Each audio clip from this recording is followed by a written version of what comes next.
এই নবদ্বীপ ধাম নটা দ্বীপের সমাহার, এটিকে নবকুঞ্জও বলা হয়। আমরা সবাই জানি এই জগতে ভগবান কৃষ্ণ হচ্ছেন সমস্ত কিছুর ঈশ্বর, সৃষ্টিকর্তা। তুমি সর্বেশ্বরেশ্বর ব্রজেন্দ্র কুমার, তোমার ইচ্ছায় বিশ্বে সৃজন সংহার। তো পরমেশ্বর ভগবান কৃষ্ণ হচ্ছেন সব কিছুর সৃষ্টিকর্তা, পালনকর্তা, ধ্বংসকর্তা। তার থেকে সব কিছু এসেছে, যার সমান কেউ নেই এবং যার ঊর্ধ্বে কেউ নেই। এই জন্য ভগবানকে বলা হয় অসম্মূর্ধ তত্ত্ব, মত পরতরং নান্যৎ কিঞ্চিদস্তি ধনঞ্জয়। আমরা তাকে দেখতে পাই না, এই চোখ দিয়ে আমরা দেখতে পাচ্ছি না। আমার এই যে মালাটা আছে, ফুল দেওয়া আছে না, এখানে এখানে ফুল আছে, এখানে ফুল আছে, সবাই দেখতে পাচ্ছেন। তো এই ফুলগুলো এমনি আছে, এমনি আছে এখানে। এই ফুলের ভিতরে কে এই ফুলগুলাকে ধরে রেখেছে? সুতো আছে, কেউ দেখতে পাচ্ছেন? কোনো সুতো আমরা দেখতে পাচ্ছি না। এই জন্য ভগবদ্গীতায় কৃষ্ণ সেটাই বলেছেন যে আমাকে সবাই দেখতে পায় না কেন? সবাই এই সমস্ত এই গ্রহ মণ্ডল ইত্যাদি আমাতে গ্রথিত আছে, কিন্তু কেউ বুঝতে পারছে না এগুলি কি করে আছে। ঠিক যেমন কেউ বুঝতে পারছে না এই ফুলগুলি কিভাবে গ্রথিত আছে। তো মানে বুদ্ধিমান ব্যক্তি প্রশ্ন করে, যাচাই করে, জিজ্ঞাসা করে কি করে এই ফুলগুলো আছে। তাই সে যে গেঁথেছে বা এই ফুলটা কিভাবে আছে তার দেখার চেষ্টা করে। তো সেটা মাধ্যম রয়েছে জানার জন্য। তো সেই জন্য এখানে সুতো আছে, যার ফলে এই ফুলগুলা এখানে রয়েছে। সুতোবিহীন এটা কেউ থাকতে পারে না। ঠিক এই জগতে যা কিছু আমরা দেখছি, ভগবান আছেন বলে এইসব কিছু রয়েছে। এই জন্য আমরা ভগবদ্গীতা থেকে পাই ভগবান কৃষ্ণ 5টি মূল বিষয় আলোচনা করেছেন, কিন্তু সেখানে 3টি তত্ত্ব রয়েছে। সেই 3টি তত্ত্ব হচ্ছে যে গুহ্য, গুহ্যতর এবং গুহ্যতম তত্ত্ব। এই 3টি প্রকৃত জ্ঞান ভগবান দিয়েছেন, গুহ্য জ্ঞান, গুহ্যতর জ্ঞান এবং গুহ্যতম জ্ঞান। এটি ভগবদ্গীতায় কৃষ্ণ বলেছেন যে সেই গুহ্য জ্ঞান হচ্ছে ব্রহ্মজ্ঞান। প্রভুপাদ সবাইকে, সারা বিশ্বের মানুষকে শিখালেন যে আমরা স্কুল কলেজে পড়াশোনা করছি জ্ঞান অর্জনের জন্য। তো প্রভুপাদ বলেছেন প্রকৃত জ্ঞান কি? তো প্রভুপাদ ভগবদ্গীতায় 2য় অধ্যায় সাংখ্য দর্শনে, সাংখ্য যুগে তাৎপর্যের মধ্যে জানিয়েছেন যে ব্রহ্মজ্ঞান হচ্ছে বা প্রকৃত জ্ঞান হচ্ছে দেহ এবং আত্মার মধ্যে পার্থক্য। এটা না জানার দরুন অর্জুনের শোক হয়েছিল যে আমি কে, আমরা জানি না। এই জন্য এই জগতে আমরা শোক, মোহ, ভয় এসব আমাদের মধ্যে আছে। তো সেজন্য সেই আত্মতত্ত্ব জ্ঞান, ব্রহ্মজ্ঞান। আপনার প্রথমে গীতায় আমরা দেখি বিষাদ যুগ, অর্জুনের বিষাদ যুগ। তাই 2য় অধ্যায়ে সাংখ্য যুগ, সেখানে এই দেহ আত্মা সম্বন্ধে বিশদ বর্ণনা রয়েছে, সম্যক আত্মদর্শন সেখানে দেওয়া হয়েছে। সেজন্য সাংখ্য মানে সম্যক আত্মদর্শন, বিশদভাবে সেই জ্ঞান প্রদান করা হয়েছে দেহ এবং আত্মার মধ্যে। তো অর্জুন কেন শোক করছিলেন না? তিনি তার মনোধর্মে চলছিলেন, মনের দ্বারা।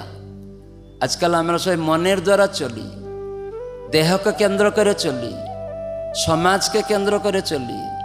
দেহ ধর্ম, সমাজ ধর্ম, মনোধর্ম, পরিবারকে কেন্দ্র করে চলি, কুলধর্ম, এই সবগুলির প্রতি অর্জুনের আসক্তি ছিল।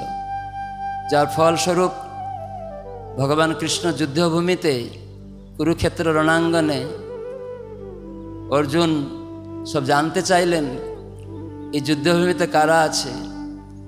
তাই অর্জুনের অনুরোধে ভগবান দেখালেন যুদ্ধভূমির মাঝখানে, রাখলেন রথকে, আর অর্জুন সবাইকে দেখলেন যে সব আত্মীয় স্বজন তার মানে দেহতে সম্বন্ধিত, সমাজে সম্বন্ধিত, কুলেতে সম্পর্কিত, এই সব কিছু তিনি দেখছেন যে এরা সব আমার থেকে চলে যাবে এই যুদ্ধেতে, পরস্পর মারামারি হবে যখন, যুদ্ধ হবে যখন, মৃত্যুবরণ করবে।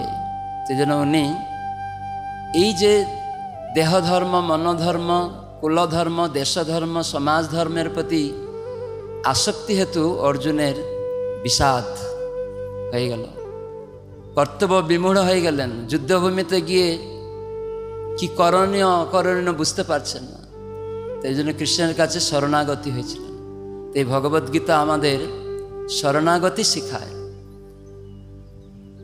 তো সেজন্য যখন আমরা কর্তব্য বিমূঢ় হয়ে যাব, কি করণীয় অকরণীয় জানবো না, সেজন্য এই গীতা ভগবান থেকে অভিন্ন।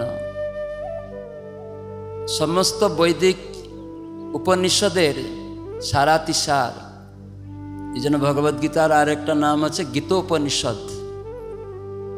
গীতার আরেকটা নাম হচ্ছে অর্জুন কৃষ্ণ সংবাদ, অর্জুন শ্রীকৃষ্ণ সংবাদ।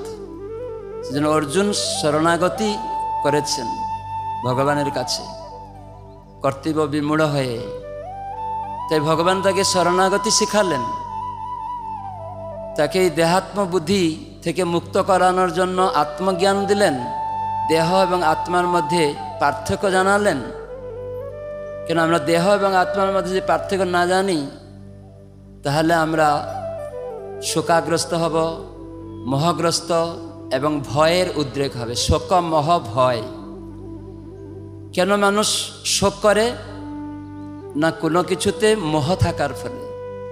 আমরা এই শরীরের প্রতি মোহ, সমাজের প্রতি মোহ, শরীরের সম্বন্ধিত সব বস্তুতে মোহ, যা এই যখনই আমাদের এই শরীর থেকে কিছু ডিটাচ হবে, বাবা মা চলে যাবে, দেশের কেউ চলে যাবে, সমাজের কোনো ক্ষতি হবে, বা আমার দেহতে কিছু ক্ষতি হবে, যেহেতু দেহতে মোহ, পরিবারে মোহ, আত্মীয় স্বজনতে মোহ, আসক্তির ফলে আমাদের শোক হয়। এরা মারা যাবে, কে দেখবে? আমার ছেলে যদি মারা যায়, কে দেখবে?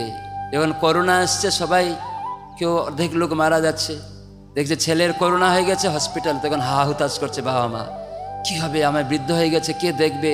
অনেকে চলে যাচ্ছে। এই যে সম্পর্কিত, টাকা পয়সা নিয়ে নিল, অনেক টাকা রেখেছিলেন জমিয়ে, সরকার এসে সব ব্যান করে দিল, তখন হুতাশ, কে দেখবে, কী করব, খাবো দাবো। এরকম বিভিন্ন দেহতে সম্বন্ধিত সব কিছুতে আসক্তির দরুন আমরা এরকম শোক করি, আর যার ফলে আমাদের ভয়ের উদ্রেক হয়। যেন শোক, মোহ, ভয়, এই তিনটি আমাদের কাজ করছে। তো সেই জন্যই এই শোক, মোহ, ভয় থেকে মুক্ত হতে গেলে তাহলে আমাদের ভগবানের সাথে সম্বন্ধযুক্ত, তার ভক্তদের কাছে যুক্ত হতে হবে, শরণাগত হতে হবে। যেমন অর্জুন কৃষ্ণের কাছে শরণাগত হয়েছিলেন, যেহেতু সেখানে ভগবান স্বয়ং কৃষ্ণ উপস্থিত ছিলেন। এখনও তো আমাদের কাছে কৃষ্ণ নেই, কিন্তু সেই কৃষ্ণ গীতা রূপে উপস্থিত রয়েছেন। গীতা আর ভগবানের মধ্যে কোনো পার্থক্য নেই। ভগবানের কথা, মুখনিসৃত কথা আর ভগবান কোনো পার্থক্য নেই। তাই এটি আমরা বুঝতে পারবো, তাঁরই যারা প্রতিনিধি, প্রতিনিধি মানে ভগবান যা বলেছেন তার অনুরূপ পুনরাবৃত্তিকরণ করেন, যা কৃষ্ণ বলেছেন সেটার কোনো পরিবর্তন করেন না, অ্যাজ ইট ইজ। এই জন্য এই গীতার নাম ভগবদ্গীতা যথাযথ, কোনো পরিবর্তন নেই। প্রভুপাদ ইস্কনের প্রতিষ্ঠাতা রূপে এই জন্য তিনি ভগবদ্গীতা যথাযথ প্রদান করেছেন, যেখানে কোনো কৃষ্ণ যা বলেছেন প্রভুপাদ শ্রী সরলভাবে আমাদেরকে ধরিয়ে দিচ্ছেন। তো সেজন্য আমাদের সম্বন্ধ কোথায় রাখা উচিত, তো সেজন্য এই সম্বন্ধ জ্ঞান কৃষ্ণ দান করেছেন, সেই ব্রহ্মজ্ঞান যে ভগবানের সাথে আমাদের সম্বন্ধ। তো সেজন্য আমরা এই দেহ নই, আত্মা। দেহ এবং আত্মার মধ্যে পার্থক্য দিয়েছেন যে দেহটা অনিত্য, যেটিকে মাটি, জল, আকাশ, আগুন, বায়ু মন বুদ্ধি অহংকার দিয়ে তৈরি হয়েছে এই দেহটা, যেটি ভগবান বলছেন এটা আমার নিকৃষ্ট শক্তি, অপরা শক্তি, এই মাটি জল আকাশ আগুন বায়ু। কিন্তু আমার আর একটি শক্তি, প্রকৃতি। সবাই লোকেরা মানে প্রকৃতিকে, বলে আমরা প্রকৃতি জানি, প্রকৃতি মানি। যখন জিজ্ঞাসা করা হয় প্রকৃতি মানে কি, আমি উড়িষ্যায় গিয়েছিলাম, একটা কলেজে আমাকে নিয়ে গেছিল, তো সেখানে সবাই বলছে আমরা প্রকৃতি মানি, ভগবান ভগবান এসব কিছু আমরা মানি না। যেখানে প্রকৃতি মানে কি বলতে পারছে না। তখন শিক্ষক একজন বলল এই শক্তি। আমি জিজ্ঞাসা করলাম কার শক্তি, তখন বলতে পারে না, হ্যাঁ থ হয়ে রয়েছে, কার শক্তি? শক্তি তো কারুর শক্তি। সবাই যেন আমি জিজ্ঞাসা করলাম আপনি তো অহংকার করলেন যে আমি আমার শক্তিতে এসব করছি। যেমন মোহাম্মদ আলী বিশ্ব বক্সার চ্যাম্পিয়ন, ওই রকম বলতো যে সারা বিশ্বের মধ্যে যে বক্সারের চ্যাম্পিয়ন ছিল মোহাম্মদ আলী, সে ভগবান গড আল্লাহ এসব কিছু মানত না। বলতো আমার শক্তিতে আমি এই সমস্ত অর্জন করছি, শক্তিশালী হয়েছি, আবার এখানে কে আমাকে এইসব দেবে, এইরকম অহংকার করছিল। কিন্তু ওর একটা রোগ হয়ে গেল, সেই রোগটার নাম হচ্ছে পার্কিনসন্স। যে রোগের লক্ষণ হচ্ছে হাতগুলি এরকম কাঁপবে, পাগুলি কাঁপবে, থরথর করবে, এরকম গ্লাসটা ধরতে পারবে না, পড়ে যাবে। তো এইরকম রোগ হয়ে গেল ওর হাতে। ওই দিন ও লিখছে না যে আল্লাহ গড ভগবান যার শক্তিতে আমি শক্তিমান হয়েছিলাম, তিনি আজ আমার থেকে শক্তি নিয়ে নিয়েছেন, তাই আমার হাত এখন কাজ করছে না, শরীর কাজ করছে না। তো এরকম এই মোহাম্মদ আলী তখন আবার লিখছে। তখন প্রথমেই মানছিল এই গড টড আল্লাহ টাল্লাহ এসব গল্প, এসব গুজব, এসব অন্ধবিশ্বাস। কিন্তু পরেই তাকে স্বীকার করতে হলো যে যার শক্তিতে আমি শক্তিমান হয়েছিলাম, তো সেই ভগবান হচ্ছেন সমস্ত শক্তির উৎস। তাই তাকে শক্তিমান, এই জন্য তাকে গড আল্লাহ ভগবান বলা হয়। তার নাম হচ্ছে কৃষ্ণ। তো সেই গড আল্লাহ ভগবান সর্বশক্তিমান সব জায়গায় আমরা দেখি। ছোট্ট শিশু, 7 দিনের শিশু, পুতনা রাক্ষসী ছল করে গেছে, অপূর্ব সুন্দর রূপ ধারণ করে, কিন্তু কালকুট বিষ মাখিয়ে নিয়ে গেছে স্তনে বধ করবে, কিন্তু রূপ রয়েছে বাইরে সুন্দর, ছল চাতুরি করে গেছে। কিন্তু কৃষ্ণ স্বয়ং ভগবান অন্তর্যামী, মনে হচ্ছে উনি সাধারণ শিশুরূপে যশোদার পুত্ররূপে তার কুলে দোলনায় ঝুলছেন, কিন্তু উনি সব জানেন, অন্তর্যামী।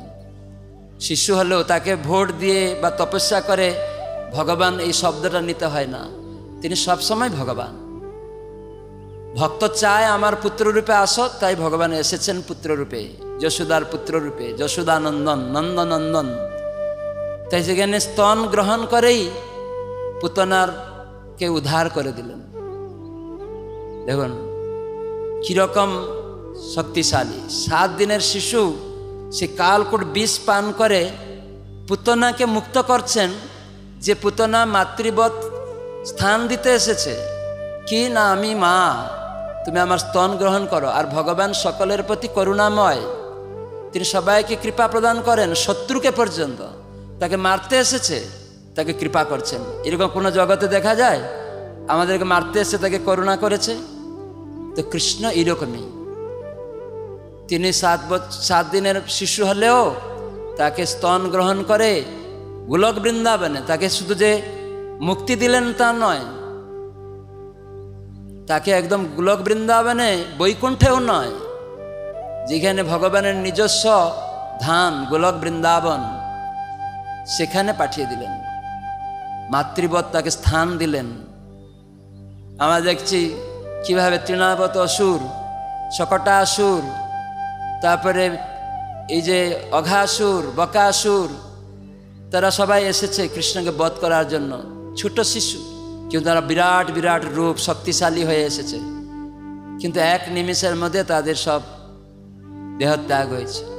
ভগবান কৃষ্ণ 7 বছর বয়সে তারা এই বৃদ্ধ মানে কড়ি আঙ্গুল, বাম হাতের কড়ি আঙ্গুলে গিরিরাজ গোবর্ধনকে উত্তোলন করলেন, যে গোবর্ধনের যে দৈর্ঘ্য প্রস্থ তার যে উচ্চতা, গর্গ সংহিতা বলা হয় 64 মাইল তার দৈর্ঘ্য, তার প্রস্থ 40 মাইল, তার উচ্চতা 16 মাইল। তো এরকম হচ্ছে সেই গিরি গোবর্ধনকে সেই 7 বছরের শিশু কেনে আঙুলে তুলে ধরেছেন। এই জন্য উনি সর্বশক্তিমান, আমরা বুঝতে পারি না, ভাবি শিশু। তো সেজন্য সেই পরমেশ্বর ভগবানের শক্তি আমাদের মধ্যে ছিটে ফোটা কিছু এসে গেছে, তো সেটা আমরা বুঝতে পারি না। তারই একটা নিকৃষ্ট শক্তি জাত আমার এই দেহটা, আর তারই একটা উৎকৃষ্ট শক্তি জাত পরাশক্তি আমি আত্মা, যে এই দেহকে বৃদ্ধি করাচ্ছে। কৌমারং যৌবনং জরা তথা দেহান্তর প্রাপ্তির ধীরস্তত্র ন মুহ্যতি। বুদ্ধিমান ব্যক্তি বিচলিত হয় না এ দেহের পরিবর্তনে। ছোটবেলার শরীর আছে আপনাদের? আমাদের কারো আছে? নেই। তাহলে দেখুন, যে শরীরটা নষ্ট হয়ে যায়, কিন্তু যে ব্যক্তি পরাশক্তি, সেটা উৎকৃষ্ট প্রকৃতি, সেজন্য পরা প্রকৃতি বলা হচ্ছে। একটা অপরা প্রকৃতি, একটা পরা প্রকৃতি, দুটাই শক্তি, একটা নিকৃষ্ট শক্তি, একটা উৎকৃষ্ট শক্তি। যিনি ভগবদ্গীতায় কৃষ্ণ 7ম অধ্যায়ে বর্ণনা করেছেন। তো এইগুলি ভগবান কৃষ্ণ অর্জুনকে সব শিখিয়েছেন, জানিয়েছেন। এই দেহ কীরকম, এই দেহের মধ্যে আত্মা, সেটা হচ্ছে আমার অংশ, এবং আমি সর্বত্র বিদ্যমান, সর্বত্র আমি রয়েছি। ভগবান জানাচ্ছেন, সেখানে গুহ্যতর জ্ঞান দিচ্ছেন। আমি পরমাত্মা রূপে সমস্ত অন্য পরমাণুতে আমি বিদ্যমান রয়েছি, আর আমি অন্নমন্তা উপদেষ্টা রূপে এই জগতে সব কিছু সাক্ষী রয়েছি, আর সমস্ত কিছু দেখছি। আমি পরমাত্মা রূপে, সেজন্য আরও একটা জ্ঞান দিলেন, আরও একটু উন্নত, যে দেহ আত্মা সম্বন্ধে জ্ঞান দিয়ে ব্রহ্ম জ্ঞান দিলেন। এই দেহের মধ্যে আত্মা, সেটা হচ্ছে আমার অংশ। তাই অংশের কর্তব্য অংশীর সাথে যুক্ত থাকা। আর এই জগতে আমার পরিচালনায় সব কিছু হচ্ছে, তাই আমি সর্বত্র বিদ্যমান পরমাত্মা রূপে। তাই গুহ্যতর জ্ঞান দিলেন এবং অর্জুনকে বলেন, দেখো অর্জুন, তোমাকে সর্বশ্রেষ্ঠ জ্ঞান দিচ্ছি, গুহ্যতম জ্ঞান। যা কিছু আমি বলেছি সব কিছু মধ্যে যে সর্বশ্রেষ্ঠ গুহ্যতম জ্ঞান, সর্বধর্মান পরিত্যজ্য। আমরা জগতে বিভিন্ন যে সমাজ ধর্ম, দেশ ধর্ম, জাতি ধর্ম, বিভিন্ন ধর্মের কথা বলি, বিশেষ করে বর্ণাশ্রম ধর্ম। ভগবান বলেন, চাতুর্বর্ণ মায়া সৃষ্টম গুণকর্ম বিভাগস। এটা আমার সৃষ্ট যে 4টি বর্ণ, 4টি আশ্রম। 4টি বর্ণ কি কে জানে? 4টি বর্ণ, ব্রাহ্মণ, ক্ষত্রিয়, বৈশ্য, শূদ্র। আর 4টি আশ্রম মাতাজিদের মধ্যে ব্রহ্মচারী, গারস্থ, বানপ্রস্থ, সন্ন্যাস। এটি ভগবান সৃষ্টি করেছে। এটি বলে বর্ণাশ্রম ধর্ম। ধর্ম মানে এই প্রথম হচ্ছে, এই সনাতন ধর্মের প্রথম পরিচয় হচ্ছে এই বর্ণাশ্রম ধর্ম। 4টি বর্ণ, 4টি আশ্রম। তাই 4 বর্ণাশ্রমী যদি কৃষ্ণ নাহি ভজে, স্বধর্ম করিলেও সে রৌরবে পড়ি মজে। 4টা বর্ণ আশ্রমের মধ্যে তাদের স্বীয় স্বীয় ধর্ম আছে, তো সেখানে আমরা বিভ্রান্ত হই কখনো কখনো। সেই জন্য ভগবান বললেন, অর্জুন, এই কলিযুগের মানুষের জন্য গীতার জ্ঞান। তাই তিনি জানালেন যে সব ত্যাগ করে দাও, এই সমস্ত বর্ণাশ্রমের মধ্যে যেও না। কেন? এখানেও সব দেহাত্ম বুদ্ধি রয়েছে। আমি সন্ন্যাসী, আমি গৃহস্থ, এসব দেহাত্ম বুদ্ধির মধ্যেই রয়েছে। তো সেজন্যই সব ত্যাগ করো। প্রাথমিক স্টেজে আমরা এগুলি করছি সমাজকে সুন্দরভাবে পরিচালনা করার জন্য। তাই এই সব কিছুর মূল উদ্দেশ্য হচ্ছে ভগবানের আরাধনা করা। ক্রমে ক্রমে সেজন্য ভগবান বললেন, অর্জুন, এবারে তুমি সম্পূর্ণ ত্যাগ করো। এই জন্য অর্জুন শরণাগতি করলেন। শিষ্যতে অহম সাধিমাং ত্বাং প্রপন্নম। আমি তোমার শরণাগত হলাম, শিষ্য হলাম, তোমার শাসনে থাকব। দয়া করে আমাকে শিক্ষা দাও, আমার কি করণীয়, কি অকরণীয়, কি করে আমি ভালো মন্দ সব কিছু বুঝতে পারবো। তো সেজন্য ভগবান তাকে জানালেন, সর্বধর্মান পরিত্যজ্য মাম একম শরণং ব্রজ। আর অর্জুন কি করলেন? সেটা বলে ভগবান বললেন মনমনা ভব মদ্ভক্ত মজ্জাজি মাং নমস্কুরু, যে তোমার মনের দ্বারা সর্বদা আমাকে ভাবো, আমার ভক্ত হও, আমার পূজা অর্চনা করো, আমাকে প্রণাম করো। এটি ভগবান পুরো জানালেন গুজ্জতম, যে দ্বিভুজ মুরলীধর শ্যাম সুন্দর ভগবানের যে প্রকৃত স্বরূপ, তাতে তুমি সেবাতে নিযুক্ত হও। কিভাবে সেবা করবে? আমাদের প্রথম মন দিয়ে সেবা করতে হবে। মনটা অত্যন্ত চঞ্চল, এই চঞ্চল মনকে প্রভুপাদ শিখালেন। সেজন্য এই কলিযুগে ভগবানের নাম হরে কৃষ্ণ কৃষ্ণ কৃষ্ণ হরে হরে, হরে রাম রাম রাম হরে। সেজন্য আমরা এই ভগবানের নামে আত্মসমর্পণ করব। প্রথমে আমাদের এই ভগবানের নামে আত্মসমর্পণ করব। তো আমি করতে পারছি না, তাই ভগবান বলছেন আমার কর্মতে আত্মসমর্পণ করো, আমার সব কাজকর্মেতে নিযুক্ত হও, যাজন করো। দেখবেন অনেকে ছেলে মেয়ে, বাবা মা খুব ভক্ত, বলে মহারাজ আমাদের ছেলেমেয়েরা ভক্ত হচ্ছে না, তারা বলে আমি ভুরে উঠতে পারবো না, আমি সব জপ টপ করতে পারবো না, আমি এই সমস্ত মাছ মাংস ত্যাগ করতে পারবো না। তখন বাবা মা খুব বিড়ম্বনায় পড়ে যায়, আমার ছেলে কি করে ভক্ত হবে? তাই ছেলে বৌমাদেরকে ভক্ত করতে পারে না। তো প্রভুপাদ বলেছেন কৃষ্ণের কথা, কৃষ্ণ নিজে বলছেন কৃষ্ণ কর্মে নিযুক্ত করা। তো প্রভুপাদ সহজ রূপে দিলেন যে দেখো তোমার ছেলেকে বলো যে একটু বাজার থেকে ফল কিনে নিয়ে আসতে। ওই যে আপনি টাকা দিলেন, ফল নিয়ে এলো, কার জন্য নিয়ে এলো? বাবা মা ভক্ত, কৃষ্ণের কাছে ফলটা ভোগ লাগালো। তাহলে এই ছেলে কৃষ্ণের এই ভোগ লাগানো যে ফলের, কৃষ্ণ যে ভুক্তা, প্রভুপাদ বলছেন ভগবান যে ভুক্তা, বিশ্বের মানুষ কেউ জানতো না। অন্যান্য সব আমাদের ভারতবর্ষে টাটা বিড়লা, বিশ্বের অন্যান্য সব কোম্পানি যারা বড় বড় ধনী লোক, তারা ভাবতো এটা আমার, আমি ভুক্তা, আমার ছেলেমেয়েরা ভুক্তা। কেউ রাজনৈতিক নেতারা হতো আমি, আমার বা আমার দেশবাসী, এসব গণ্ডির মধ্যে আমরাই ভুক্তা। কিন্তু শ্রীল প্রভুপাদ দেখালেন যে এই সমস্ত কিছু আমরা আসক্ত হয়ে আমরা কেউ সুখী নই, আমি এবং আমার গণ্ডিতে রয়ে গেছে। এই জগতে সব আমার, আমি ভোগ করব, আমার ছেলেমেয়েরা ভোগ করবে। এই যে আমি আমার, এগুলা যে আমাদের নয়, সেটা আমরা বুঝতে পারি না। তো সেটা প্রভুপাদ সারা বিশ্বের লোকে শিখালেন যে এগুলি আমাদের কোনো কিছু নয়। এই জন্য গীতাতে সেটি বলা হয়েছে অহম সর্বস্ব প্রভব মত সর্বং প্রবর্ততে। এই জগতে সব কিছু ভগবানের, মাটি জল আকাশ আগুন বায়ু যা কিছু, আর ভগবান বলছেন আমি ভুক্তা। ভুক্তারম জগতপসাম সর্বলোক মহেশ্বরম সুহৃদম সর্বভূতানাম জ্ঞানতমম শান্তি মিচ্ছতি। তাই জগতে শান্তি প্রতিষ্ঠা হবে। তো সেটা কেউ জানে না, প্রভুপাদ সারা বিশ্বে শিখালেন। বড় বড় কোটিপতি ধনী বৈজ্ঞানিক যারা সবাই এই সব কিছু আমার দেহাত্ম বুদ্ধিতে পর্যবেসিত হয়ে থাকে, প্রভুপাদ তাদের আঙ্গুল দিয়ে দেখিয়ে দিলেন দেখো এইগুলি তুমি ভুক্তা নও। তোমার দেহটাকেই, ছোট্টবেলার দেহটাকে তুমি ভোগ করতে পারো নি, রক্ষা করতে পারো নি। তো এরকম তোমার মেয়ে ছেলে কাউকে তুমি রক্ষা করতে পারো না।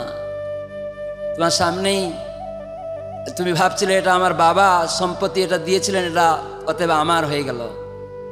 তো বাবাও প্রকৃত বাবাও নয়, স্ত্রীও প্রকৃত স্ত্রী নয়। আমরা সবাই বলি যে এটা আমার বাবা, এটা আমার মা। কিন্তু যখন প্রভুপাদ বলেছেন একটা লেকচারে, কেউ মৃত্যুবরণ করে সেদিন সবাই বুঝে এটা বাবা নয়, মা নয়। হ্যাঁ কি না? কেউ বুঝেন? ওই দিন বুঝে, সেদিন কান্না করে বলে আজ বাবা চলে গেলেন। আপনার ছোট ছেলে জিজ্ঞাসা করবে বাবা তোমার বাবা তো শুয়ে আছে, কোথায় চলে গেল, কান্না করছো কেন?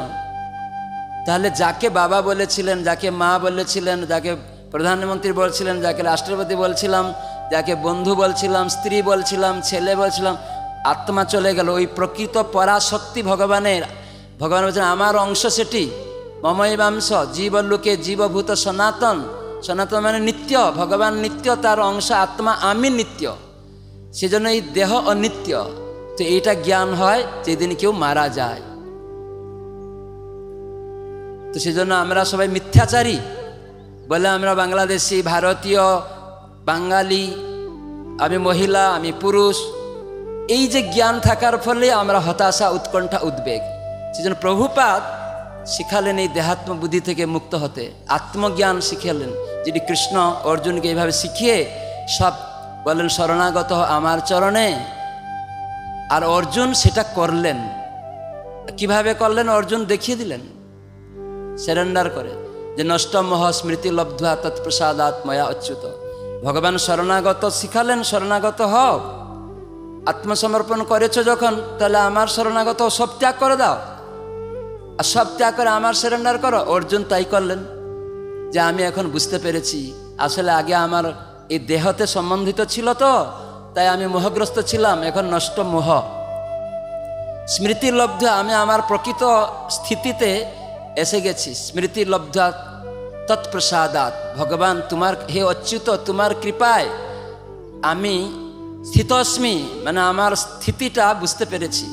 অহম ব্রহ্মাস্মি, অহম ব্রহ্মণঃ পরমেশ্বরস্য অস্মি, আমি তোমার অংশ, তোমার সেবক, তোমার ইচ্ছাই পূর্ণ করব, করিষ্যে বচনম তব, তুমি যা বলবে তাই করব, ব্যাস। তো এই জন্য আমরা গীতা অধ্যয়ন করে এই সার জিনিসটাকে বুঝার চেষ্টা করব। অর্জুন যেভাবে আত্মসমর্পণ করলেন, তাই আমরা যখন কর্তব্য বিমূঢ় হয়ে যাব, কি করণীয় অকরণীয়, তাই আমাদের ম্যানুয়াল বুক এই গীতা। প্রভুপাদ এই জন্য ইস্কন যখন তৈরি করলেন, তার 7টি উদ্দেশ্য দিলেন, যে সমাজের সমস্ত মানুষকে, তারা সবাই হতাশাগ্রস্ত, উৎকণ্ঠা, উদ্বেগে রয়েছে, বিভিন্ন সমস্যায় রয়েছে। তাই ইস্কন ভক্তদের কর্তব্য সবাইকে একত্রীকরণ করা, পারমার্থিক জ্ঞানের মাধ্যমে তাদেরকে সূচনা করা। তো সেই পারমার্থিক জ্ঞান গীতা ভাগবতের দ্বারা তাদেরকে প্রচার করতে হবে। তো গীতা ভাগবত হচ্ছে আমাদের ম্যানুয়াল বুক। যেমন এই ক্যামেরা, গাড়ি, মোবাইল আপনারা চালাবেন, একটা ম্যানুয়াল বুক দেওয়া হয় কিভাবে অপারেটিং করবেন। তো এই দেহর রূপক যে যন্ত্র, এটাকে আমরা অপারেটিং করব, এই জন্য এই গীতা ভাগবত শাস্ত্র অনুসারে। এই জন্য আমাদের ইস্কন থেকে এই গীতা পাঠ্যচক্র, এখানে ইস্কনে গীতা একাডেমি খোলা হয়েছে, যে গীতার জ্ঞান আমাদের দরকার, ভাগবতের জ্ঞান আমাদের দরকার। তো যেটা হচ্ছে আমাদের ম্যানুয়াল বুক, কি করে আমার এই দেহটাকে আমি অপারেটিং করব, পরিচালনা করব এই যন্ত্রকে, নাহলে ভুল হয়ে যাবে। যদি ক্যামেরাটা ভুল টিপে দিবেন, ম্যানুয়াল বুক বা যারা জানে তাদের তত্ত্বাবধানে গুরুর আশ্রয়ে না শিখেন, তাহলে গাড়িটা কিনলেন, কোম্পানি ম্যানুয়াল বুক দিল, এটা হচ্ছে 10 লাখ টাকা, কিন্তু এই ম্যানুয়াল বুক এটা পেট্রোল গাড়ি, সাবধান। আমরা কখনো গাড়ি নিয়ে যাই পেট্রোল পাম্পে, আপনার কোন গাড়ি, পেট্রোল না ডিজেল? যদি ভুলবশত আপনি ডিজেল বলে দিয়েছেন, তাহলে হয়ে গেল, পেট্রোল গাড়িটাতে ডিজেল ঢুকিয়ে দিল, তাহলে কী হবে, আর চলবে? আপনি যদি মনে করলেন না না এখন দাম টাম বেড়ে গেছে, 100 টাকা তেল, আমি একটু জল ঢুকিয়ে দিই, তাহলে এটা স্পেকুলেশন হয়ে গেল, মন গড়া হয়ে গেল, তখন আপনার গাড়িটা নষ্ট হয়ে যাবে। তো সেই জন্য প্রভুপাদ সারা বিশ্ব মানুষকে আমাদের শিখিয়েছেন কিভাবে আমরা এই গীতার জ্ঞান লাভ করে পরস্পর মধ্যে কেন্দ্রবিন্দু করবেন। গীতা হচ্ছে কৃষ্ণ। এই জন্য প্রভুপাদ বলেছেন, যখন কোনো একটা সংঘ তৈরি হবে, সেই সংঘের কেন্দ্রবিন্দু থাকা চাই। কিন্তু আজকাল রাষ্ট্রসংঘ হয়েছে, কিন্তু ফ্ল্যাগ বাড়ছে, কেন্দ্র নেই। যুবক সংঘ হয়েছে, ঝগড়াঝাটি। রাজনৈতিক সংঘ হয়েছে, ঝগড়াঝাটি পরস্পর মধ্যে। বা ব্যবসায়ী সংঘ হয়েছে, ঝগড়াঝাটি, কেন কোনো কেন্দ্র নেই। কিন্তু প্রভুপাদ একটা সংঘ তৈরি করলেন, কি নাম? আন্তর্জাতিক কৃষ্ণ ভাবনামৃত সংঘ। এখানে কেন্দ্র রয়েছে। এই জন্য প্রভুপাদ বলছেন, আমরা কাকে সেন্টারে রেখেছি? কেন্দ্রতে রেখেছি, আন্তর্জাতিক কৃষ্ণ ভাবনামৃত সংঘ। এই জন্য কৃষ্ণকে কেন্দ্রতে রাখতে হবে। কেন না, উনি এই সব কিছুর, আমার আপনার সবাই এবং সব কিছুর তিনি হচ্ছেন মূল আশ্রয়দাতা। তার থেকে সব এসেছে, আমরা সবাই তার থেকে এসেছি। তাই জন্য তার আশ্রয়ে আমাদের সব কিছু করতে হবে। তো সেই জন্যই প্রভুপাদ ইস্কন প্রতিষ্ঠা করে বললেন, আমাদের একটি যে উদ্দেশ্য, লক্ষ্য থাকবে, কেবল কৃষ্ণ যেন কেন্দ্রবিন্দুতে থাকে। তো সেজন্য আমরা যখনই গীতা পাঠ্যচক্র সংঘ করছি, নামহট্ট সংঘ করছি, যুবক ছাত্রদের কি বলে ছাত্র সমাজ সংঘ করছি, তো এইরকম ভাগবত সংঘ করছি, তার মানে ওই সংঘেতে সবাই কেন্দ্র রেখেছেন কৃষ্ণকে।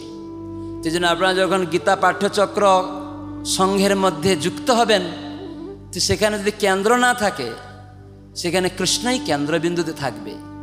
তো সেই পাঠ্যচক্রতে কেন্দ্রবিন্দু কৃষ্ণ এবং গুরুদেব, তার শিক্ষা অনুসারে এই সব কিছু আমরা আচরণ করব।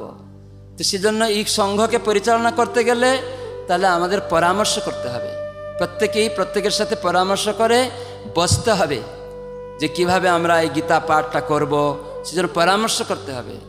আর আমাদের সেই ভক্ত যারা রয়েছে আমাদের মধ্যে, তাদের সবাইকে গুরুত্ব দিতে হবে যে এই সব ভক্তরা সাধারণ নয়, সবাইয়ের মধ্যে আত্মা রয়েছে, পরমাত্মা রয়েছে, তার মানে সবাই ভগবানের অংশ। তাই প্রত্যেকে আমাকে সম্মান প্রদর্শন করতে হবে। কেউ বয়স্ক আছে, কেউ অশিক্ষিত আছে, কেউ শিক্ষিত আছে, কেউ মহিলা আছে, কেউ পুরুষ আছে, কেউ দেখতে সুন্দর, কেউ অসুন্দর, প্রত্যেকটাকে মর্যাদা দিতে হবে। না, ভগবান পরমাত্মা রূপে এই মানুষটার মধ্যে আছেন, অতএব ভিখারি নয়। দেহেতে আমরা বলছি গরিব ধনী, এই যে ডিউয়ালিটি, দ্বৈত ভাব, এই জন্য যুদ্ধ হয়।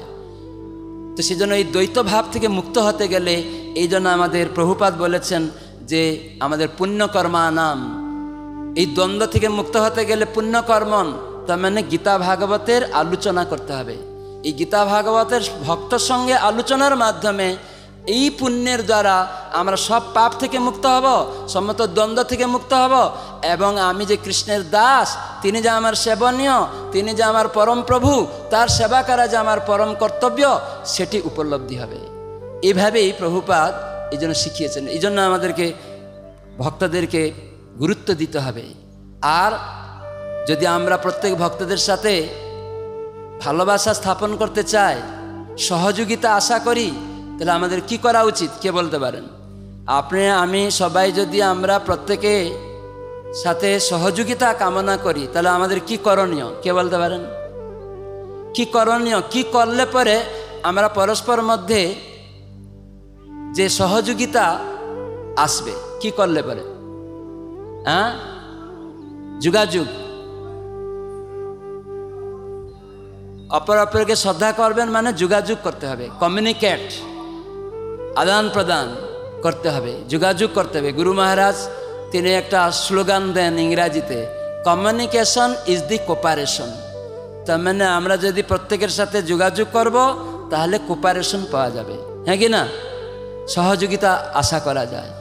তো এইভাবে কেন্দ্রবিন্দু থাকা চাই। আপনার বাড়িতে যখন কাউকে কেন্দ্রতে না রাখেন, বাবা যদি কেন্দ্র না রেখে যদি ছেলেমেয়েরা উল্টোপাল্টা কিছু করে, তাহলে ওই বাড়িটা নষ্ট হয়ে যাবে। ঠিক সেই রকম আমরা গীতা পাঠ্যচক্র, সেটা একটা সংঘ, সেখানে যদি আমরা কৃষ্ণকে কেন্দ্র না রেখে ভক্তদের সাথে আদান প্রদান না করে, সেখানে আমরা নিজেদের কুক্ষিগত করে স্বতন্ত্র মনোভাব নিয়ে যদি পরিচালনা করি, আমরা যদি গুরু বৈষ্ণবদের আনুগত্যে না থাকি, তাহলে আমাদের ওই সংঘটা একদিন হয়তো উঠে যাবে, তারপরে হয়তো ধ্বংস হয়ে যাবে। তো সেই জন্য প্রভুপাদ বলেছেন আমাদের পরস্পর যোগাযোগ রাখতে হবে, কেন্দ্রবিন্দু রাখতে হবে, সবাইকে আমাদের পরস্পর মধ্যে গুরুত্ব দিতে হবে। প্রত্যেক ভক্তকে এরকম মনে করলে হবে না ওই ধনী লোকটাকে কেবল গুরুত্ব দিব আর এই লোকটাকে গুরুত্ব দিব না, এ গরিব লোক, এ দেখতে সুন্দর না, ও একটু অশিক্ষিত, এইরকম না।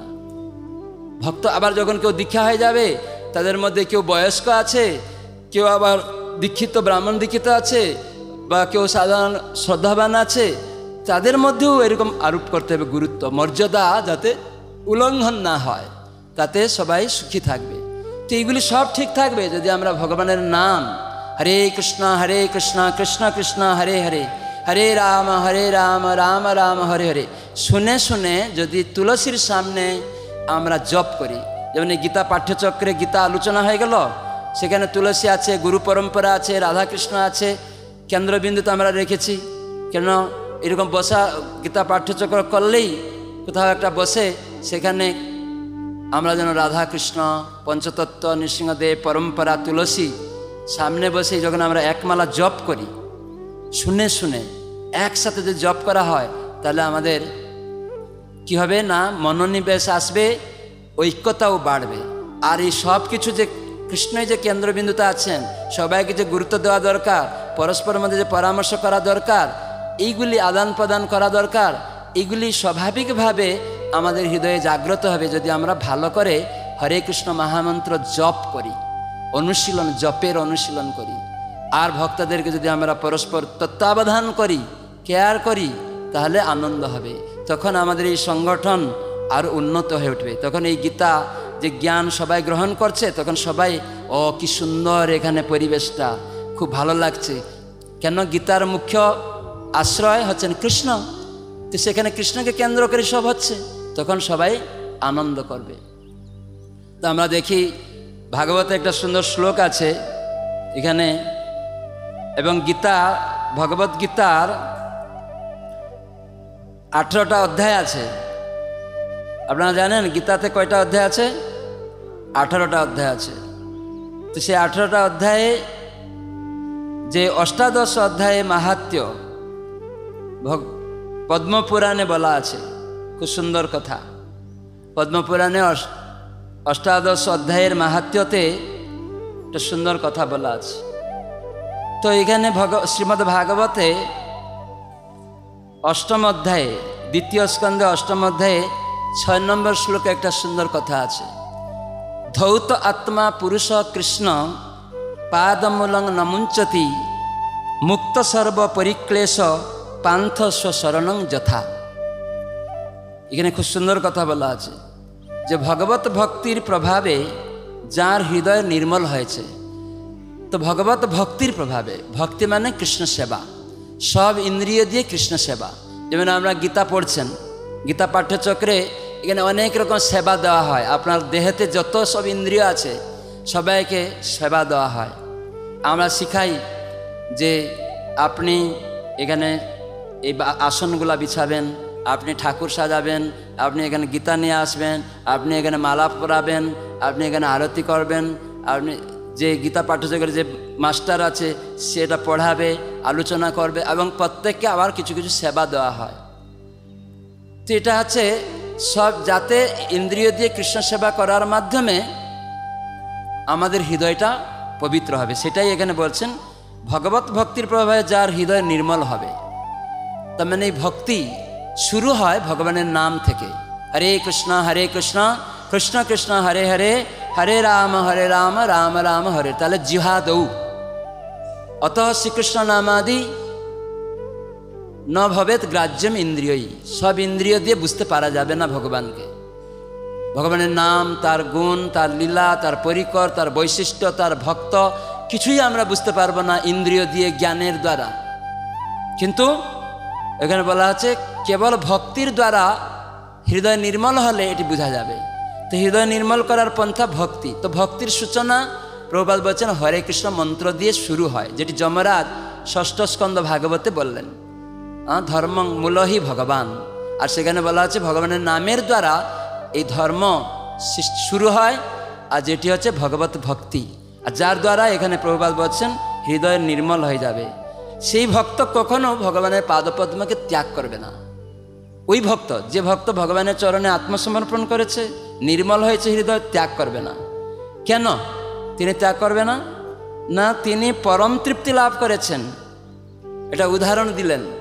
ঠিক যেমন দীর্ঘ ক্লেশকর পথ ভ্রমণ করে গৃহে প্রত্যাবর্তন করে পথিক সম্পূর্ণ তৃপ্ত হয়। আপনারা যখন বাজারে যাবেন, কোনো বাজারে আপনি যাচ্ছেন, মানে আপনার ব্যবসা আছে, আপনার পশ্চিম মেদিনীপুর থেকে কালকাটা অনেক দূর, সেখানে যাচ্ছেন ট্রেনে, বাসে, ঝুলে টুলে, তারপরে দীর্ঘ পরিশ্রম করে আপনি আবার বাড়ি ফিরে এলেন।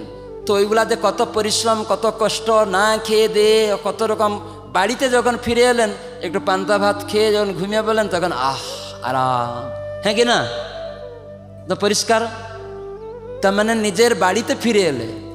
সেজন্য আমাদের আসল বাড়িটা কোথায়? এখন এই জগতে যে বাড়িটা, সাধারণ বাড়িতে একটু পরিশ্রম হয়ে ফিরে এসে আমি সুখ আর শান্তি পাচ্ছি, কিন্তু আবার এই জগতে সুখ, শান্তি, আনন্দ নেই, সাময়িক। কিন্তু আমরা সত্যিকারে প্রকৃত আনন্দ চাই, সেটা যদি আমাদের প্রকৃত আলয় ভগবত ধাম, নিজের বাড়ি, সেখানে ফিরে আসবে। এখানে আমরা কেবল পরিশ্রম করছি, এই জড়জগৎ রূপে এখানে আমরা ব্যবসা ট্যাবসা যা কিছু করছি, এখানে পরিশ্রম করে খালি ঘুরছি পথিকের মতো। তাই জন্য আমরা সর্বদা ক্লান্ত, হতাশা, কষ্ট, উদ্বেগ, উৎকণ্ঠায় রয়েছি, সেই জন্য আমাদের প্রকৃত বাড়িতে ফিরে যেতে হবে। সেটি ভগবত গীতার দ্বারা আমাদেরকে বলা হয়েছে যে কীভাবে আমরা ভগবত ধাম যদি ফিরে যাই, তাহলে আমাদের ভাগবত আমাদের বলছে তার কাছে ফিরে গেলে আর এখানে আমাদেরকে আসতে হবে না, আর সমস্ত দুঃখ কষ্ট সব চিরতরের জন্য চলে যাবে।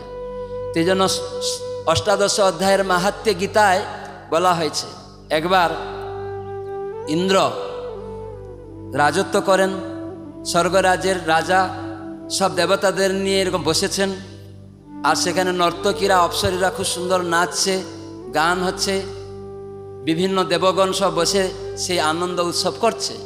হঠাৎ করে ইন্দ্র শুনতে পেলেন মৃদঙ্গ, মাদল, করতাল এইসব বাজছে, আর একটা দিক থেকে আসছে, দেখছেন একজন সুপুরুষ, তাকে আর কিছু ব্যক্তি, সুন্দর ব্যক্তি, তারা চামর, একটা ছত্র ধারণ করে চামর পাখা ব্যজন করতে করতে, এইরকম গান করতে করতে এইসব মৃদঙ্গ করতাল বাজিয়ে ওই স্বর্গরাজ্যে ওখানে ঢুকে পড়েছে। ইন্দ্র চোখ যে ওখানে চলে গেছে, সঙ্গে সঙ্গে ওর মাথার যে স্বর্ণ মুকুটটা পড়ে গেছে। তখন সব দেবতারা জানতে পারল যে ইন্দ্রের আজ পদটি সমাপ্ত। তার মানে এই যে স্বর্গলোক রয়েছে, যে ইন্দ্র দেবতা, যে রাজা ইন্দ্র, এটা পদ, ব্রহ্মার পদ।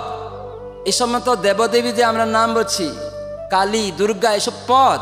যেমন আমাদের প্রধানমন্ত্রী, রাষ্ট্রপতি, মুখ্যমন্ত্রী, এটা পদ। আবার পুণ্যকর্ম দিয়ে কেউ ফেল হয়ে গেল, আবার একজন তার শেষ হয়ে গেল, আবার একজন সেই পদে অভিষিক্ত হয়ে যায়। ঠিক পুণ্যকর্ম করার মাধ্যমে, এই জাগতিক পুণ্যকর্মার মাধ্যমে, পবিত্র নদীতে স্নান এবং যা কিছু দান করছে, দেবদেবী পূজা করছে, বিভিন্ন রকম পুণ্যকর্মের বৈদিক কর্মকাণ্ডের মধ্যে স্কুল, হসপিটাল ইত্যাদি যে পুণ্যকর্ম করে, পবিত্র নদীতে স্নান করছে, এর দ্বারা তারা এরকম কিছু পদ পেয়ে যায়, ব্রহ্মার পদ, ইন্দ্রের পদ। তো ইন্দ্র পদটা ওই দিন শেষ, দেবতারা সবাই বুঝে গেলেন, যেহেতু মুকুটটা পড়ে গেল। তখন ইন্দ্র তার রত্ন সিংহাসন থেকে নেমে গেলেন, আর নেমে গিয়ে সঙ্গে সঙ্গে ওই যে সুপুরুষকে চামর ঢুলিয়ে ছত্র ধারণ করে এনেছিল, সব অন্য দেবতারা তারা কি করলেন, তাকে হাত ধরে এনে ওই সিংহাসনে বসে ওই মুকুটটা পরে বলেন, আজ থেকে আপনি আমাদের ইন্দ্র। আর এই যে ইন্দ্র, পূর্ববর্তী ইন্দ্রের মনকষ্ট, কখনো পথ চলে গেল, এখন কষ্ট।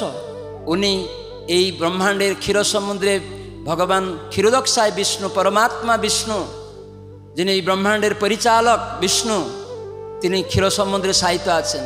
সে ক্ষীর সমুদ্রের কাছে গিয়ে ত্রাহিমাম ত্রাহিমাং, তখন ভগবান আসলেন, কি ব্যাপার ইন্দ্র? প্রভু, আমার প্রতি এত একটা কি বলে বাংলায় আমি বুঝতে পারছি না, যে খারাপ ব্যবহার করা হলো, অবিচার করা হলো, অবিচার, এই কথাটা ভালো, অবিচার করা হলো। তখন ভগবান বিষ্ণু বলছেন, কি অবিচার? না, আমার পদটা এই ব্যক্তিকে দিয়ে দেওয়া হলো, ও কোনো পুণ্যকর্ম করেনি। তখন ভগবান খুব হাসছেন, দেখো ইন্দ্র, এ আমার ভক্ত, ভগবদ্গীতার অষ্টাদশ অধ্যায় পাঠ করে এ ভক্তি যাজন করে, বৈকুণ্ঠবাসী, আমার ধামবাসী, এ তোমার পদ নেওয়ার প্রতি এক তিলও আসক্ত নয়, এতে অনিত্য পদের প্রতিও আসক্ত নয়, সে কেবল আমার ধামে থাকার ব্যক্তি। কিন্তু আমি আর এই ব্রহ্মাণ্ডে খুঁজে পেলাম না কোনো পুণ্যকর্মা ব্যক্তি, যার ফলে আমার এই বৈকুণ্ঠবাসী, আমার ভক্ত, যে কি এই ভগবদ্গীতা অধ্যয়ন করে, সে আমার ভক্ত, ভগবত ধামে প্রাপ্ত ভক্ত সেবক, তাকে আমাকে এখন দায়িত্ব দিতে হচ্ছে কয়েকদিনের জন্য, সে আবার আমার ধামে চলে আসবে, আবার যদি আমি পুণ্যকর্মা কাউকে পাই। তখন ইন্দ্রের মধ্যে মাথায় মনে তো ঢুকে গেল, ও ভগবদ্গীতা অষ্টাদশ অধ্যায় পড়ে ভগবত ভক্ত হওয়ার ফলে কোনো পুণ্যকর্মর প্রয়োজন হয় না, বৈকুণ্ঠ ধামে চলে যাওয়া যায়, অত সুন্দর জিনিস, আমি গীতা পড়ব। তখন ইন্দ্র চলে গেলেন গোদাবরী তীরে, দেখছেন এক বিষ্ণু মন্দিরে এক ব্রাহ্মণ ভগবদ্গীতা পড়ছেন, অষ্টাদশ অধ্যায় পাঠ করছেন। তখন ইন্দ্র ব্রাহ্মণের বেশে ওখানে প্রতিদিন শুনতে লাগেন, ওই বিষ্ণু মন্দিরে প্রণাম করে শুনতে শুনতে ওনার আয়ত্ত হয়ে গেল। উনি আবার এই ভগবদ্গীতা সুন্দরভাবে অষ্টাদশ অধ্যায় অধ্যয়ন করতে করতে ভগবত ভক্তির প্রভাবে বৈকুণ্ঠে চলে গেলেন। বৈকুণ্ঠে গিয়ে বসবাস করছেন। ভগবান বিষ্ণু হাজির, ইন্দ্র যাও, ওই যে তোমার পদ, তোমাকে আমি অবিচার করেছিলাম বলছিলে না, ওখানে চলে যাও, ওই পদটা আবার সামলাও গিয়ে, এখনও আমি আর কাউকে পাচ্ছি না, তুমি এখন গিয়ে সামলাও। তখন ইন্দ্র বলছে, প্রভু আমার প্রতি অবিচার করবেন। আরে তখন বললে অবিচার, আবার এখনও অবিচার? বলে না, আমি এখান থেকে যেতে চাই না, ওই সব দেবতার পথে যে ইন্দ্র পথে এইসব অনিত্য, এগুলো আমি চাই না, এখান থেকে আমি আর যেতে চাই না। ওইটাই হচ্ছে আসল। বাড়িতে গেলে আর এই ক্লেশকর যে পথ, এখানে যে আমরা ইন্দ্রপদ, ব্রহ্মার পদ, প্রধানমন্ত্রী পদ, রাষ্ট্রপতির পদ, এইগুলি পেয়ে আমাদের জীবনে কোনোদিন সমস্যার সমাধান হবে না। এই জন্যই ছিল প্রভুপাদ এই ইস্কনের দ্বিতীয় উদ্দেশ্য এই গীতার মাধ্যমে ভগবত তত্ত্ব, কৃষ্ণ ভাবনামৃত প্রচার করতে বলেছেন। এই জন্য এইটাই আমরা তার দেখতে পাচ্ছি, ইন্দ্র আর আসতে চাইলেন না। নিতাই গৌর সীতানাথ প্রেমানন্দে ভগবদ গীতা কি। তো আমি এখানে শেষ করছি, 5-6টা বেজে গেছে। যদি কোনো প্রশ্ন থাকে আলোচ্য বিষয়ের মধ্যে জিজ্ঞাসা করতে পারেন। কারো কোনো প্রশ্ন আছে?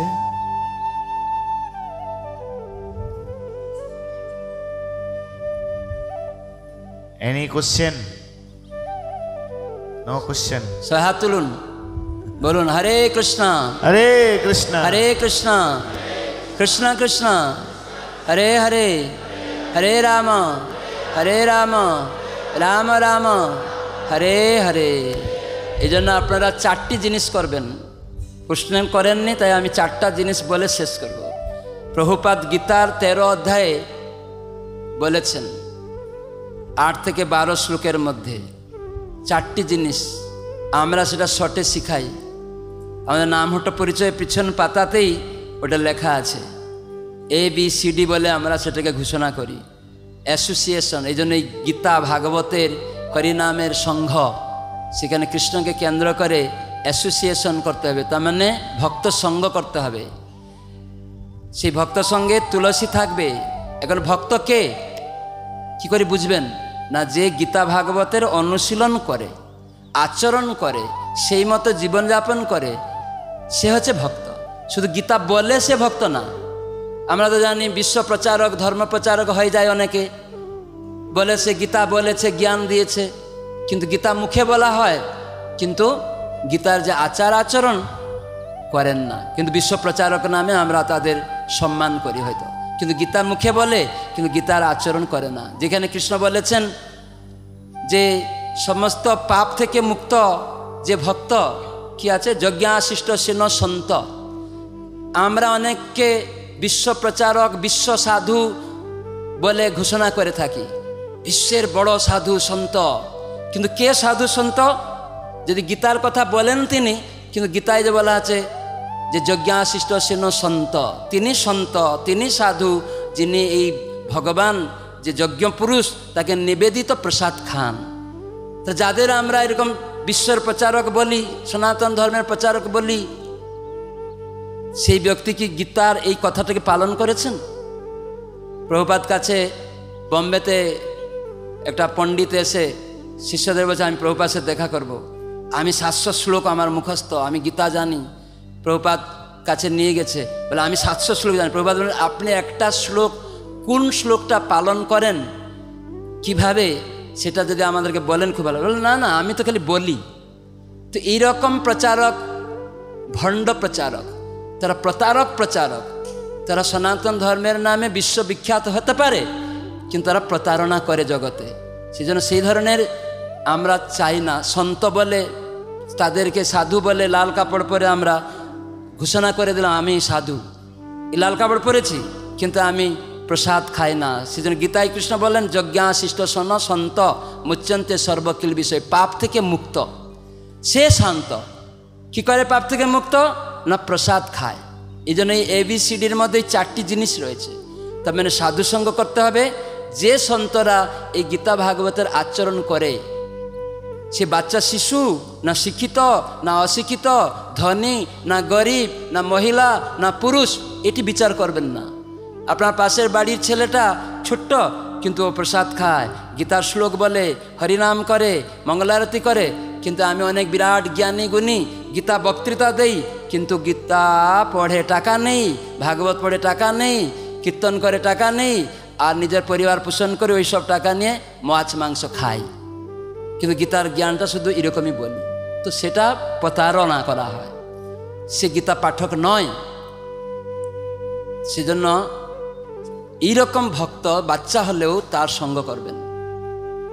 সেই রকম ব্যক্তিকে বিশ্ব প্রচারক বলা যাবে, যে এই একজনই সারা বিশ্বকে রক্ষা করতে হবে। যেমন প্রভুপাদ এই গীতার জ্ঞান দিয়েছেন, সেজন্য সেই রকম ভক্তের সঙ্গ, অ্যাসোসিয়েশন, সেজন্য তুলসী সামনে বসে করতে হবে। এই জন্য আপনারা যখন গীতা পড়ছেন তুলসী রাখতে হবে, মাস্ট।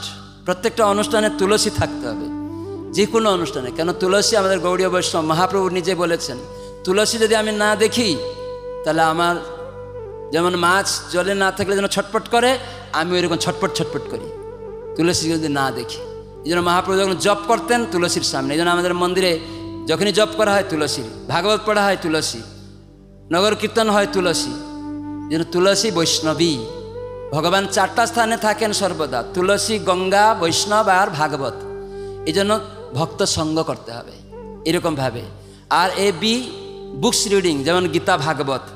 কেন আমরা শুনলাম manual book, ABC chanting the Holi name of Lord. তাই সমবেতভাবে হরে কৃষ্ণ কৃষ্ণ কৃষ্ণ হরে হরে, হরে রাম রাম রাম হরে, জপ, কীর্তন। আর ডায়েট, খাদ্য, শাক সবজি। ভগবান বলেছেন পত্রম পুষ্পং ফলম ত্বয়ম, এটি হত্যা। যে এটাকে আমাকে নিবেদন করে খায় ও সাধু, ও পাপ মুক্ত। অনেক লোক বলে না, ও তোমরা তো গাছপালা কাটাকাটি করছো, মাছ মাংস খেতে নিষেধ করছো, ওটাও জীব হত্যা, ওটাও জীব। হ্যাঁ, শাকসবজি খাও পাপ, নিজের জন্য রান্না করো, ওটা চুরি করা আসতে নয় বসে। গীতায় কৃষ্ণ বলছেন যে আত্মকারণাৎ, নিজের জন্য রান্না করে, নিজের ইন্দ্রিয় সুখের জন্য খায়, শাকসবজি খেলেও সে চুরি করছে, পাপ ভক্ষণ করছে গ্রাসে গ্রাসে। এই জন্য শাকসবজি ভগবানকে নিবেদন করে খেতে হবে। জীব হত্যা ভগবান মজুর করলেন, যেহেতু কৃষ্ণ মালিক, তিনি বলছেন এটাকে হত্যা করো। অর্জুনকে গীতায় জ্ঞান দিতে গিয়ে বলেন তোমার দাদুকে মেরে দাও, তুমি আমার চরণে সারেন্ডার করেছ। ভীষ্মদেবকে দেখো, ওই যে গুরুদেব দেখো, মারো। অর্জুন বলেছিল করিষ্যে বচনম তব, শরণাগতি মানে এরকমই। আমি গীতা পড়ে শিখলাম, শরণাগত হলাম, শুধু উপরে উপরে সাধু সেজে গীতা পড়ালাম, কিন্তু শরণাগত নয়, তাহলে ভণ্ডামি করা যাবে না। তো সেজন্য আমাদেরকে এটাকে নিতে হবে। সেজন্য বিশ্ববিখ্যাত হলে হবে না। প্রভুপাদ একমাত্র সনাতন ধর্মের প্রচারক, সারা বিশ্বময়, আর অদ্বিতীয় কেউ নেই। এটা যদি আমরা বুঝবো, প্রভুপাদই একমাত্র এই সব কিছু আচার আচরণ করে শিখিয়েছেন, তাই সারা বিশ্বের লোক এটি করছে। সেই জন্য ABCD ডায়েট, খাদ্য, শাক সবজিকে নিবেদন করে খাবেন। প্রভুপাদ একটা সুন্দর উদাহরণ দিয়েছিলেন, যদি একটা মানে হত্যা দুই রকম আছে, একটা হত্যা আপনার শাস্তি হবে, পাপ হবে, আবার একটা হত্যা ধর্ম হবে, পুণ্য হবে। যেমন উদাহরণ দেওয়া হয়, মিলিটারিতে যখন ভারত সরকার থেকে সৈনিক বিভাগ থেকে অন্য দেশে যুদ্ধে যায়, ওই দেশে যখন অনেককে মেরে ফেলে যুদ্ধে, তখন দেশে ফিরে এলে ভারত সরকার তাকে কি দেয়? পুরস্কার দেয় না? তার প্রমোশন করে দেয় কিনা? কিন্তু সেই সৈনিক যদি বাড়িতে এসে জমি জায়গা নিয়ে দাদার সাথে বচসা হলো, শুট করে দিল, কি হবে? প্রমোশন হবে, প্রাইজ হবে, জেল হবে, মৃত্যুদণ্ড হবে। তার মানে একই হত্যা, একই ব্যক্তি সৈনিক বিভাগে সরকারের অনুমোদনের দ্বারা হত্যা করলো, 200 সেনাকে মেরে প্রাইজ পেল, প্রমোশন হলো। সে একই ব্যক্তি একজনকে হত্যা করে, সে মৃত্যুদণ্ড লাভ করছে।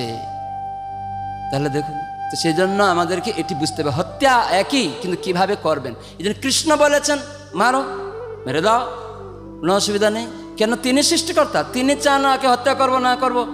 কিন্তু আপনারা কি মায়া করেন? যখন ধান চাষ করেন, পশ্চিম মেদিনীপুরে চাষ হয় ধান চাষ, আপনারা অনেকে চাষি, যখনই ধান এখন কি বলে রুয়া হয়ে গেছে নাকি বোনা হয়ে গেছে, যখন আপনারা দেখেন যে এখানে অনেক গাছ টাছ নোংরা টুংরা আছে, আবার দেখেন ধান গাছের মতো আরেকটা গাছ, তাকে কি বলে? শামা গাছ, শামা ধান গাছ বলে না? তো যে প্রকৃত চাষি ও দেখতে পারে এইটা হচ্ছে ধান গাছ, এটা শামা। তো শামা গাছ ধান গাছটা কি করে? ধান গাছ মতো দেখে বলে সেটা কি রেখে দেয় না একদম সমূলে উৎপাটিত করে? কেউ বলবে আপনার ছেলে জানে না, রে বাবা ধান গাছটা তুলে দিচ্ছ, আরে মূর্খ এটা শামা গাছ। যেহেতু ছেলে জানে না, বাবা জানে, চাষ করতে করতে বুঝে গেছে। ঠিক সেই রকম ভগবান কৃষ্ণ এসেছিলেন এই অধার্মিক ব্যক্তি যারা ধর্ম নামে চালাচ্ছে, সেই রকম ধর্ম নামে চলে, এগুলি ছল ধর্মকে সমূলে উৎপাট করে প্রভুপাদ বলতে তাদের লাথ মেরে ঝাঁটিয়ে এই জগৎ থেকে বিদায় করে দাও। যারা মনোধর্ম, দেশধর্ম, জাতি ধর্ম নামে ধর্ম প্রচার করে, যারা কৃষ্ণের ইচ্ছাকে পূরণ না করে নিজের স্বতন্ত্র ইচ্ছাকে পূর্ণ করতে ধর্ম নামে চালাচ্ছে, সেই সব ধর্ম ধর্ম না। সেগুলি শামা গাছের মতো ধর্ম মনে হচ্ছে, হিন্দু ধর্ম, মুসলমান ধর্ম, খ্রিস্টান ধর্ম, দেশধর্ম, জাতি ধর্ম মনে হচ্ছে ধর্ম, কিন্তু ওগুলি সব শামা গাছ। সেই জন্য আমাদের আত্মধর্ম জ্ঞান করতে হবে, কৃষ্ণের সাথে রিলেশন সম্বন্ধ স্থাপন করে আমরা সবাইকে শিখাবো। সেখানে এটা নিন্দা করা নয়। যখন সমাধান গাছটা তুলছে কেউ নিন্দা করতে পারে? সেজন্য প্রকৃত ধর্ম প্রতিষ্ঠা করতে ভগবান এসেছিলেন, হিন্দু ধর্ম, মুসলমান ধর্ম, খ্রিস্টান ধর্ম নয়। যেটি ছিল প্রভুপাদ এইসবকে সমূলে উৎপাটন করিয়ে শামা গাছের মতো তিনি প্রকৃত ধর্ম, আত্মার ধর্ম, যে ভগবানের সাথে আমাদের সম্বন্ধ নিত্য, সেটাকে প্রতিষ্ঠা করলেন সারা বিশ্বের মানুষের কাছে। নিতাই গৌর সীতানাথ প্রেমানন্দে। হরে কৃষ্ণ হরে কৃষ্ণ কৃষ্ণ কৃষ্ণ হরে হরে, হরে রাম রাম রাম হরে হরে। এই জন্য